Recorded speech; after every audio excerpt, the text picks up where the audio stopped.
다니엘 2장 16절부터 23절까지 기록된 하나님의 말씀을 낭독하겠습니다. 다니엘이 들어와서 왕께 구하기를 시간을 주시면 왕에게 그 해석을 알려드리리이다 하니라.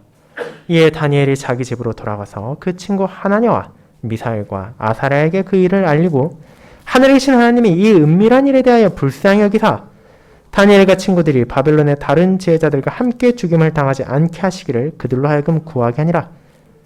이에 이 은밀한 것이 밤의 환상으로 다니엘에게 나타나 보이매 다니엘이 하늘에 계신 하나님을 찬송하니라. 다니엘이 말하 이르되 영원부터 영원까지 하나님의 이름을 찬송할 것은 지혜와 능력이 그에게 있음이로다. 그는 때와 계절을 바꾸시며 왕들을 폐하시고 왕들을 세우시며 지혜자에게 지혜를 주시고 총명한 자에게 지식을 주시는도다. 그는 깊고 은밀한 일을 나타내시고 어두운 데에 있는 것을 아시며 또 빛이 그와 함께 있도다. 나의 조상들의 하나님이여, 주께서 이제 내게 지혜와 능력을 주시고 우리가 주께 구한 것을 내게 알게 하셨사오니 내가 주께 감사하고 주를 찬양하나이다. 곧 주께서 왕의 그 일을 내게 보이셨나이다 하니라. 아멘. 읽는 솔 후에는 시편 36편 2절을 부르도록 하겠습니다.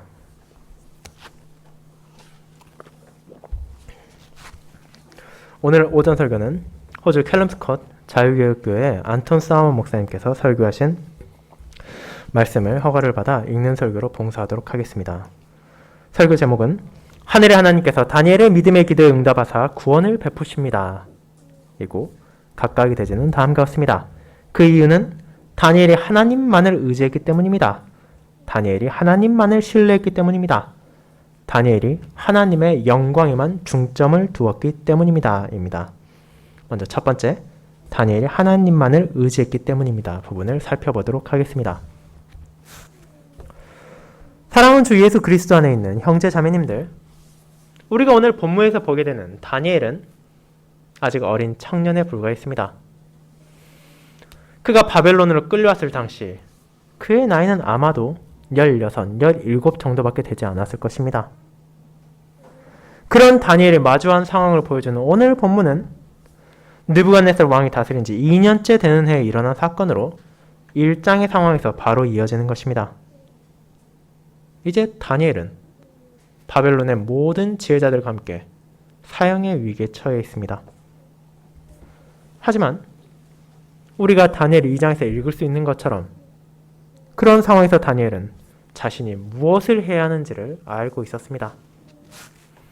그는 하나님을 신뢰했고 하나님을 의지했으며 하나님께서 자신이 해야 할 모든 일에 도움을 주실 것임을 알고 있었습니다. 그리고 그의 믿음의 기도에 의해 다니엘은 세상의 지혜자들이 결코 할 수 없는 것을 할 수 있게 되었습니다. 이 다니엘은 하나님을 잘 알고 있었습니다. 그는 과거에 하나님께서 자신의 백성인 이스라엘 향해 베푸신 역사를 알았습니다. 그리고 그는 하나님이 누구신지를 알았으며 그가 살고 있는 시대에 대해 알았습니다. 이를 통해 그는 과거만이 아니라 지금 자신의 시대에도 하나님께서 역사하고 계시다는 사실을 깨달았습니다. 하나님의 말씀은 그분과 함께 살아가는 다니엘의 삶에 있어 필수적인 요소였습니다. 그는 자신의 삶에 있어서 행해야 할 모든 것들을 믿음에 따라 결정했습니다. 물론 그와 같은 삶을 이스라엘도 아닌 바벨론, 그것도 느부갓네살 왕의 궁전에서 행하며 산다는 것은 결코 쉬운 일이 아니었습니다.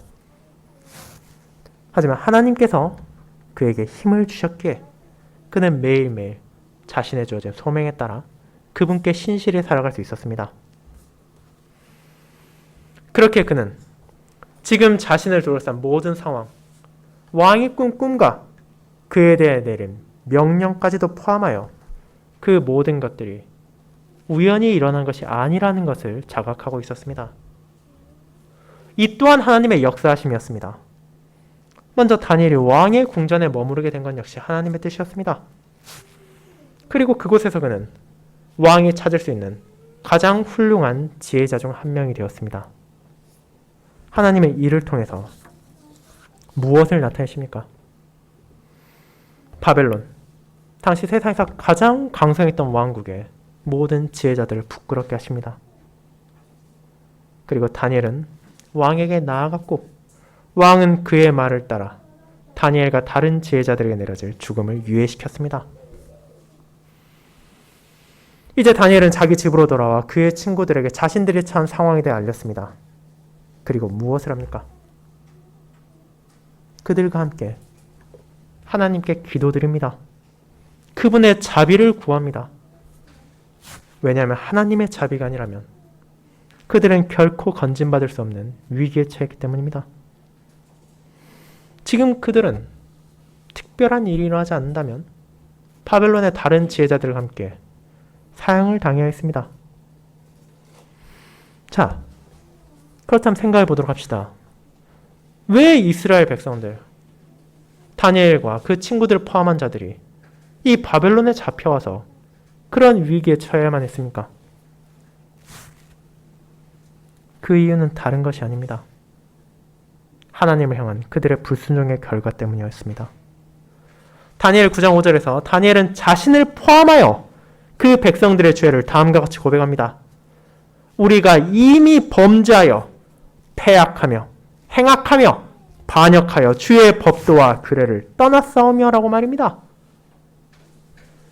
그와 같은 자신의 비참과 그에게 주어진 상황을 알았기에 다니엘과 친구들은 자신을 겸손히 낮추고 하나님께 간구합니다. 그는 온전히 하나님만을 의지했습니다. 그것이 바로 하나님을 기쁘게 하는 삶이며 하나님께서는 그와 같이 겸손한 자세로 은혜를 구하는 자들에게 기꺼이 자비를 베풀어 주십니다. 이와 동일한 하나님께서 우리에게 그분의 사랑과 자비의 언약으로 다가오셨습니다. 그리고 그분께서는 독생자 예수 그리스도를 통해 다시 오셨습니다. 오직 그분을 통해서 우리는 담대히 기도할 수 있습니다. 약속된 메시아이신 그분을 통해서만 우리만이 아니라 다니엘 역시 기도할 수 있었습니다. 그리고 그는 그 사실을 잘 알고 있기에 하나님 앞에서 자신을 낮추고 그분의 자비를 간구했습니다. 그럴 수 있는 이유는 그가 바벨론의 지혜에서 깨달은 것도 아니고 그곳에 존재했던 박수나 술객, 갈대아인들이나 점쟁이들에게서 배운 것도 아닙니다. 다니엘과 친구들을 구하고 우리를 구할 수 있는 것은 이 세상에서 찾을 수 없기 때문입니다. 그것은 오직 하나님의 자비로부터만 주어지는 것이기에 우리는 오직 그분만을 의지하고 본문에서 나타나는 것처럼 하나님께서는 이를 구하게 하도록 다니엘과 친구들에게 힘을 주셨습니다. 그리고 이에 대한 인식, 우리를 구하는 것이 이 세상에 없고 오직 하나님만이 우리를 구할 수 있다는 이 인식이야말로 다니엘과 그의 친구들, 이 무리와 느부갓네살과 그의 지혜자들을 구분하는 가장 큰 차이입니다. 이 왕은 자신이 강하다고 생각했고 심지어 못할 것이 없다고 자부했습니다. 그가 명령한다면 무엇이라도 반드시 이루어질 것이라 생각했습니다. 그의 모든 왕국이 그의 말에 따라 좌지우지되기 때문이었습니다. 또한 바벨론의 지혜자들은 그들의 책으로부터, 그들이 이미 쌓았던 지식으로부터, 혹은 하늘에 있는 별들이나 다른 다양한 수단을 통해서 세상의 이치를 깨닫고 지혜를 발견할 수 있을 것이라 생각했습니다. 하지만 이와 같은 왕과 지혜자들이 의지하는 것은 결국 자기 자신이었습니다. 자신의 힘, 자신의 지혜, 자신의 능력, 자신의 지식을 의지하는 자들을 하나님께서는 부끄럽게 하셨고 다니엘에 이어지는 장들은 어떻게 하나님께서 이것을 이루시며 진정한 의미에서 지혜와 권능과 위엄이 그분께만 속해 있는지를 드러내십니다. 다니엘은 이와 같은 하나님만을 의지해야 한다는 것을 알았습니다. 그분이야말로 지혜와 지식을 줄 수 있는 유일한 분입니다. 다니엘이 왕에게 처형을 유예해달라고 한 뒤 그는 도서관을 달려가거나 다른 지혜자들을 찾아가지 않았습니다. 그는 하나님께 기도했으며 그분을 통해 다니엘은 다른 모든 이들이 할 수 없던 것, 감히 상상조차 하지 못하던 것을 할 수 있게 되었습니다. 하나님께서 그에게 왕이 꾼 꿈을 계시하시고 그것을 설명해 주셨기 때문입니다.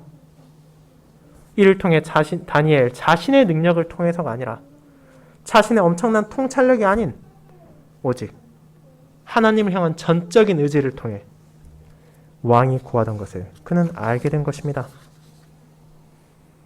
그리고 그와 같이 하나님께서 다니엘에게 은혜를 베푸신 이유는 그가 하나님만을 신뢰했기 때문입니다. 성도 여러분, 다니엘이 깨달은 것은 자신이 하나님만을 의지해야 한다는 것이 아닙니다. 그는 지금 일어나고 있는 모든 것이 하나님의 역사 속에서 이루어진 것이란 걸 알 뿐 아니라 이제 앞으로 일어난 일, 그가 감히 상상할 수 없던 불규칙한 미래라 하더라도 그 모든 것에 있어서 하나님만을 신뢰했습니다. 그는 하나님 앞에서 불가능이란 존재하지 않는다는 것을 알았고, 만약 하나님께서 그에게 무언가를 해야 한다고 보여주신다면 자신은 오직 하나님께서 그것을 이루실 것임을 믿어야 한다는 것을 깨달았습니다. 심지어 그것이 우리의 생각으로는, 우리의 경험으로는 결코 이루어질 수 없는 것처럼 보인다고 해도 말입니다. 마가복음 11장 23절에서 우리의 주님께서는 다음과 같이 말씀하심으로 제자들과 우리를 가르치셨습니다.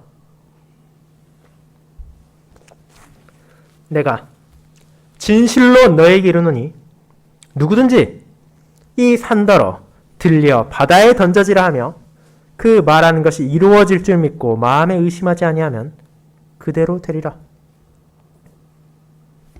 지금 주님께서 이를 통해 무엇을 가르치십니까? 그분께서 제자들과 우리에게 말하는 것은 우리 마음에 원하는 것을 뭐든지 구하라는 것이 아닙니다. 오히려 이것은 하나님을 섬기기 위해 우리에게 필요한 모든 것을 그분께 구할 수 있다는 것이며, 심지어 그것이 이 세상의 상식으로는 도저히 이해할 수 없는 것이라 하더라도 그것이 진정 하나님의 뜻을 위한 것이라면 우리가 이를 구할 수 있으며 마땅히 구해야 한다고 알려주신 것입니다. 그렇다면 이제 우리는 생각하게 됩니다. 그와 같은 방식으로 기도하려면 우리에게 필요한 것이 무엇입니까? 우리는 하나님의 뜻을 알아야 하며 그 뜻을 알기 위하여 그분의 말씀인 성경을 잘 알아야 합니다. 그렇지 않고서야 우리에게 주어진 특정한 상황에서 하나님의 뜻이 무엇인지를 어떻게 알 수 있겠습니까? 그리고 우리는 성경을 잘 아는 것만을 넘어 지금 우리가 처한 상황을 알아야 되며 이 시대에서 하나님께서 어떤 역사를 보이신지를 알아야 합니다.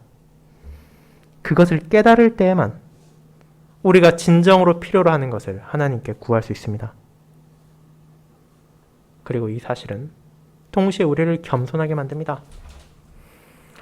우리는 분명 오늘 본문에 나온 다니엘과 동일한 상황에 처해 있지 않습니다.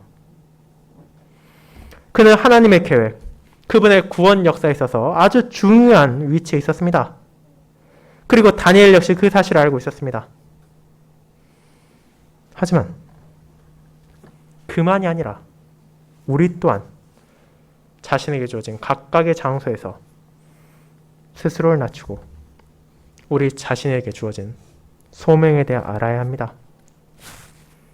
그리고 이것은 우리로 하여금 우리에게 주어진 현실 가운데 우리가 무엇을 기도해야 되며 무엇을 구하며 어떻게 살아야 하는지를 깨닫게 합니다. 우리는 성경을 알아갈수록 어떻게 살아가고 어떻게 기도해야 되는지를 더욱 잘 알게 됩니다. 결국 우리의 어떻게 살아가는지와 우리가 어떻게 기도해야 하는지는 하나로 연결되는 것이기 때문입니다. 그것이 하나님께서 우리에게 미가 6장 8절에서 말씀하신 것처럼 겸손하게 하나님과 함께 행하는 것이기 때문입니다. 다니엘은 그가 구하는 것이 바로 하나님의 뜻에 따른 것이기에 그분께 구할 수 있으며 그분께서 이를 이루실 수 있다는 것을 알았기 때문에 하나님을 향해 나아갔습니다. 비록 그의 어린 나이에도 불구하고 그는 지혜로운 자였습니다. 그는 하나님에 대해, 그분의 뜻에 대해, 그분의 말씀에 대해 알았기 때문입니다. 그리고 그는 하나님으로부터 그가 처한 특정한 상황에서 무엇이 필요한지를 인식할 수 있는 풍성한 지혜와 지식을 받았습니다. 그렇게 그는 기도로 이를 구합니다. 이것은 그가 열심히 학문을 파고들어 얻게 된 지혜가 아닙니다. 그뿐 아니라 이 땅의 지혜자들이 그들의 지식을 얻기 위해 사용한 방식을 통해서 얻은 것도 아닙니다. 그 지혜는 순전히 은혜로 하나님께서 그에게 주신 것입니다. 그리고 그 하나님께서는 우리가 지혜를 구할 때 저와 여러분에게도 이를 주실 것입니다. 이와 같은 기도에 대해 야고보는 많은 것을 전해줍니다. 그는 자신의 서신의 1장 5절부터 8절까지를 통해 다음과 같이 말합니다. 너희 중에 누구든지 지혜가 부족하거든 모든 사람에게 후히 주시고 꾸짖지 아니하시는 하나님께 구하라. 그리하면 주시리라. 오직 믿음으로 구하고 조금도 의심하지 말라. 의심하는 자는 마치 바람에 밀려 요동하는 바닷물결 같으니 이런 사람은 무엇이든지 주께 얻기를 생각하지 말라. 두 마음을 품어 모든 일에 정함이 없는 자로다. 자, 다니엘은 하나님에 대해 잘 알았고 그분의 뜻에 대해서도 알았습니다. 그는 하나님으로부터 진정 후하게 천상의 지혜를 받았습니다. 그리고 그 지혜를 통해서 자신이 어떻게 기도해야 되는지를 알았습니다. 그는 자신에게 주어진 상황에서 무엇을 해야 하는지를 깨달았습니다. 그는 자신의 시대에 나타난 하나님의 역사를 보았습니다. 느부갓네살 왕이 꿈을 꾸는 방식을 통해 그가 온 제국의 지혜자들을 향하여 이 꿈에 대한 해석을 명령함을 통해 이는 나타났습니다. 하나님만을 온전히 의지하며 살아가던 다니엘은 이제 자신의 하나님께서 이 상황을 사용하심으로 온 세상에서 가장 강력한 왕과 그의 밑에 있는 모든 지혜자들을 향해 하늘과 땅의 모든 위엄과 지혜와 권능이 그분께만 속해 있다는 것을 보일 것임을 알았고 이를 통해 어떤 사람도 감히 그분과 견줄 수 없다는 것을 증거하실 것임을 깨달았습니다. 그분이야말로 왕들을 세우시고 왕들을 패하는 분이시며 그분이야말로 지혜자에게 지혜를 총명한 자에게 지식을 주시는 분이기 때문입니다. 그렇게 이와 같은 진리를 그분께서는 온 세상 앞에서 다시 한번 드러내십니다. 그리고 하나님께서는 다니엘을 그분의 뜻을 성취하기 위해 사용하셨으며 다니엘은 그것을 알았기에 하나님께서 자신에게 필요한 것을 베풀어 주실 것을 믿으며 그분께 기도로 구했습니다. 이와 같은 다니엘과 친구들의 기도의 능력은 하나님을 향한 그들의 온전한 신뢰였습니다. 다니엘은 하나님을 향해 자신의 소원의 목록을 길다랗게 늘어놓지 않았습니다. 그 대신 그는 여호와께서 주실 것에 대해 기도드렸습니다. 왜냐하면 그는 하나님의 뜻을 알았기 때문입니다. 이와 같이 하나님을 기쁘게 하는 기도는 그분께서 우리에게 명령하신 모든 것에 대해 기도드리는 것입니다. 하나님께서는 자신의 말씀을 통해 이 땅의 교회에게 주어진 소명에 대해 알려주셨습니다. 우리의 구원을 위해 오신 그리스도께서는 자신의 교회를 향해 이 복음을 온 세상에 선포할 것을 말하셨습니다. 그것이 바로 진정한 지혜이며 신적인 지혜입니다. 바벨론의 지혜자들이 가졌던 지혜가 아니며 오늘날의 석학들이 뽐내는 지식이 아닙니다. 이 지혜, 하나님께서 우리에게 주시며 우리가 선포해야 될 이 지혜는 십자가에 못 박히신 예수 그리스도의 복음을 전하는 하나님의 말씀입니다. 이 유일한 지혜야말로 우리에게 세상에 자리 잡은 혼란과 비참으로부터 벗어날 길을 보여줍니다. 이것이야말로 우리가 고백하는 참된 지혜입니다. 오늘로부터 시작하여 우리의 앞에 놓일 무수한 나날 가운데에서 우리가 교회에 있을 때에도 하나님께서 우리에게 주신 위치에 따라 이 세상에 있을 때에도 우리가 말해야 하는 것, 우리가 고백해야 하는 것, 우리가 따라야 하는 것은 바로 이 복음에 대한 말하는 참된 지혜일 뿐입니다. 그 사실을 알았기에 다니엘은 하나님을 향해 왕의 마음을 바꿔서 그와 그 친구들을 살려달라고 기도하지 않았습니다. 오히려 그는 하나님을 향해 자신의 입으로 말해야 할 것을 주시길 구했습니다. 그리고 하나님께서는 그에게 왕의 꿈과 그에 대한 해석을 계시하심으로 다니엘이 구한 것을 주셨습니다. 다니엘은 이를 가지고 당시 세상에서 가장 강력한 왕이었던 느부갓네살에게 나아가 하나님의 말씀을 선포했습니다. 우리 주 예수 그리스도께서는 자신에 대해 하늘과 땅의 모든 권세가 주어졌음을 말하셨습니다. 마가복음 13장 11절에서 그분께서는 자신의 제자들과 교회를 다음과 같은 말씀으로 격려하십니다. 사람들이 너희를 끌어다가 넘겨줄 때 무슨 말을 할까 미리 염려하지 말고 무엇이든지 그때 너희에게 주시는 그 말을 하라. 말하는 이는 너희가 아니요 성령이시니라. 그것이 바로 우리가 구하는 것입니다. 그 하나님께서 우리에게 주신 이 약속을 이루실 것입니다. 그렇게 우리는 필요하다면 정부를 향해서도 혹은 우리를 죽이기 위해 박해한 자들을 향해서도 당당하게 말할 수 있습니다.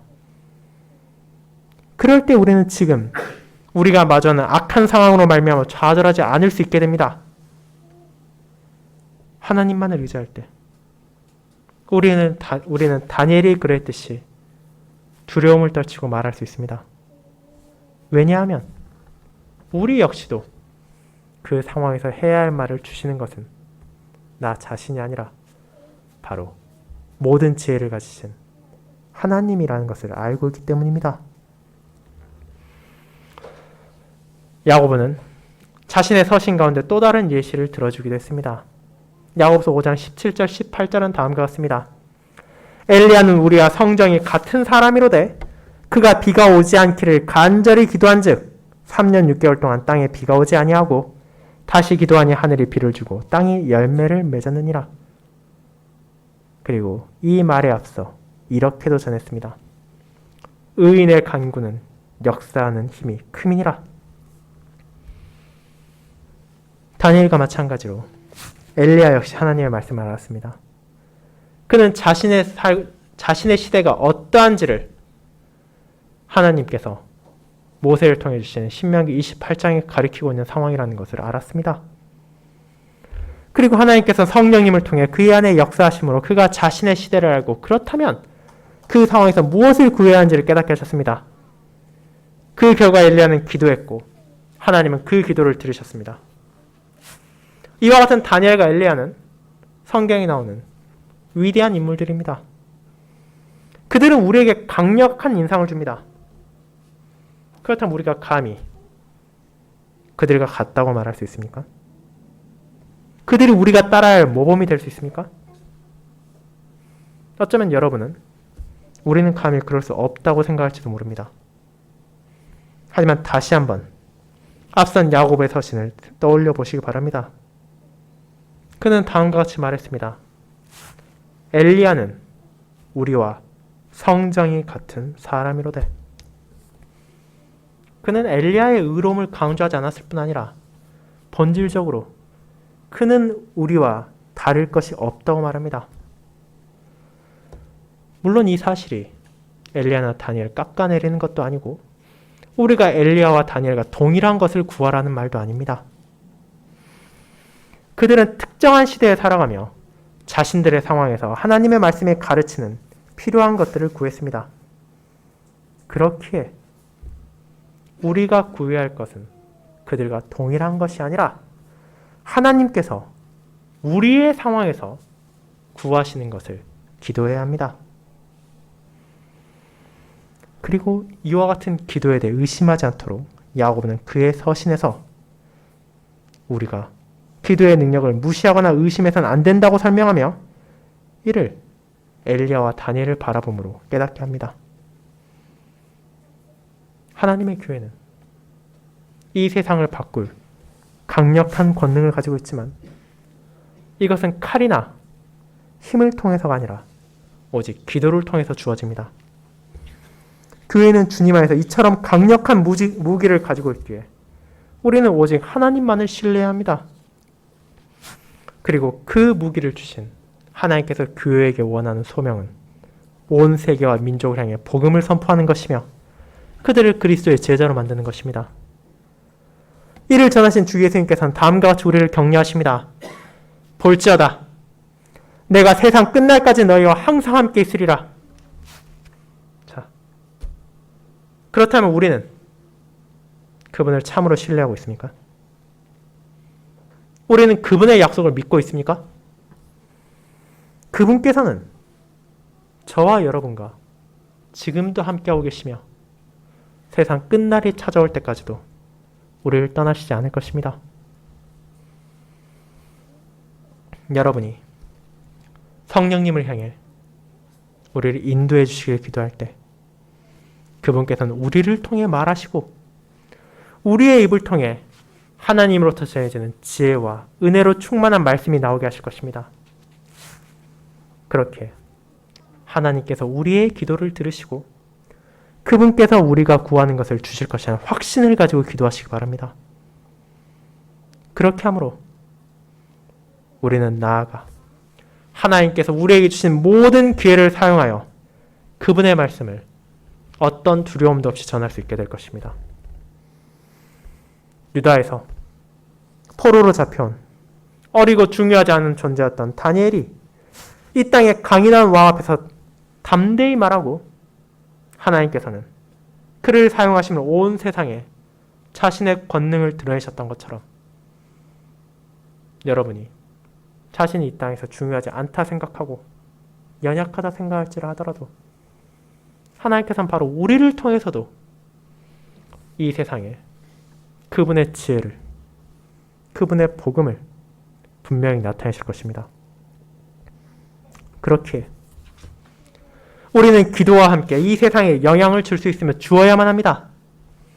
우리는 나 자신을 위해서가 아니라 보다 나은 삶을 위해서가 아니라 하나님의 나라를 위해 그분의 나라에서 하나님을 섬기기 위해 필요한 모든 것을 위해 기도해야 하며 이를 위해 성령님의 은혜를 구해야 합니다. 물론 우리가 기도한다고 하더라도 이 세상이 자동적으로 변화되는 것은 아닙니다. 하나님께서는 그 기도를 한 우리가 나아가서 자신에게 주어진 소명을 다하게 하십니다. 다니엘은 왕에게 나아가 말했습니다. 그리고 예수님께서는 우리에게 기회가 있을 때마다 나아가 전하라고 하셨습니다. 하지만 동시에 그분께서는 우리가 그와 같은 말을 할 때 두려워하지 않도록 격려해 주십니다. 왜냐하면 우리 안에서 우리가 그와 같은 지혜를 전할 수 있도록 역사하시는 분은 성령 하나님이시며 우리의 입을 통해 말하시는 분도 바로 그분이시기 때문입니다. 그렇게 우리가 진정 믿음 안에서 기도를 드린다면 그 기도는 우리를 소극적으로 만들지 않습니다. 그 반대로 믿음의 기도는 우리로 하여금 적극적으로 우리의 모든 삶 가운데 하나님께 영광을 돌리고 그분의 이름을 높이는 길을 찾게 하기 때문입니다. 그리고 이것이 세 번째 되지. 다니엘이 하나님의 영광에만 중점을 두었기 때문입니다로 이어집니다.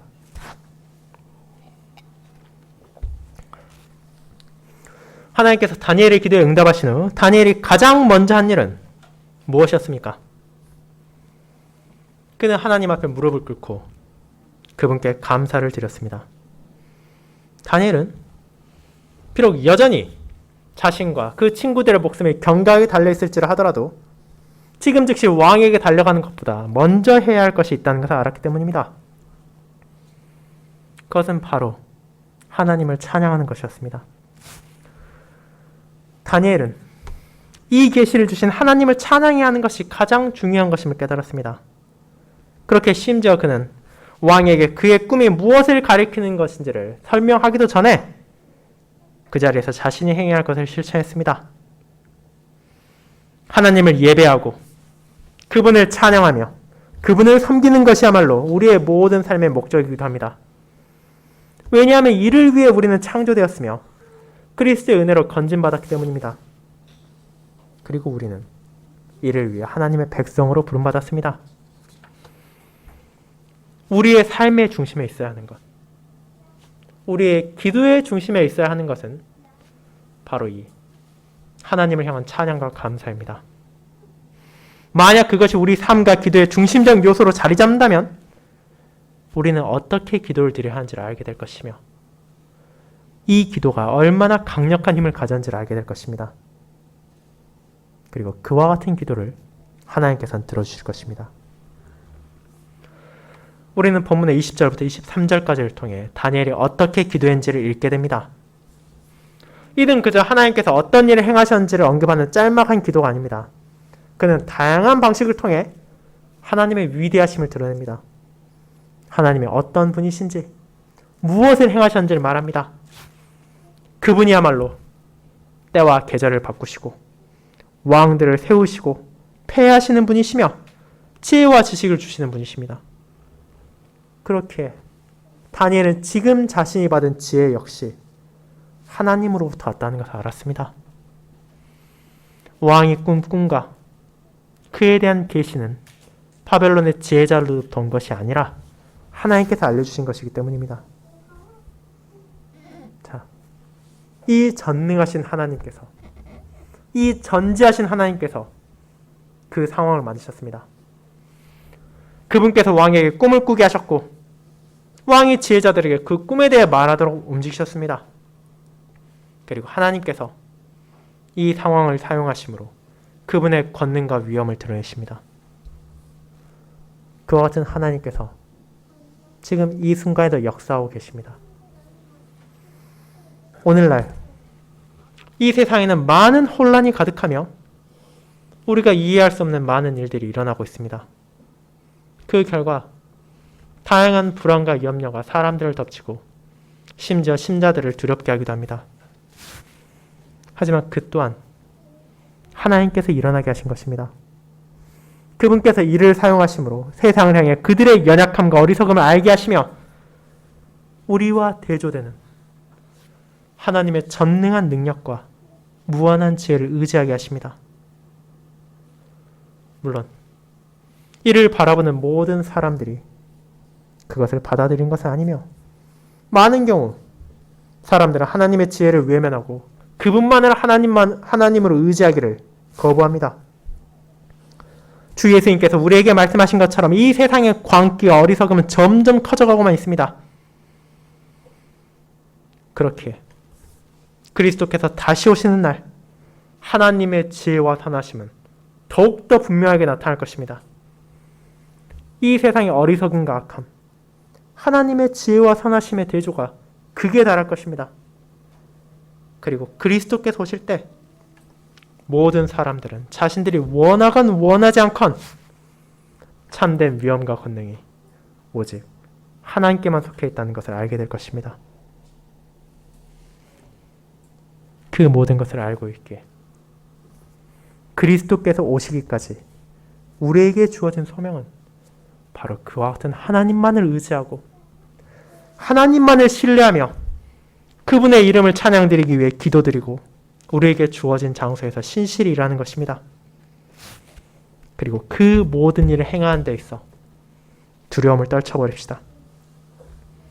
왜냐하면 우리는 어디에서 어떤 일이 누구에게 일어난다 하더라도 그 또한 하나님의 계획 안에 있다는 것을 알고 있으며 이를 통해 그분의 이름이 영광을 받고 우리가 선하게 인도될 것임을 알고 있기 때문입니다. 이 확신 가운데 우리 함께 우리에게 주어진 모든 삶 가운데 하나님을 찬양하며 그분을 감사하도록 합시다. 아멘.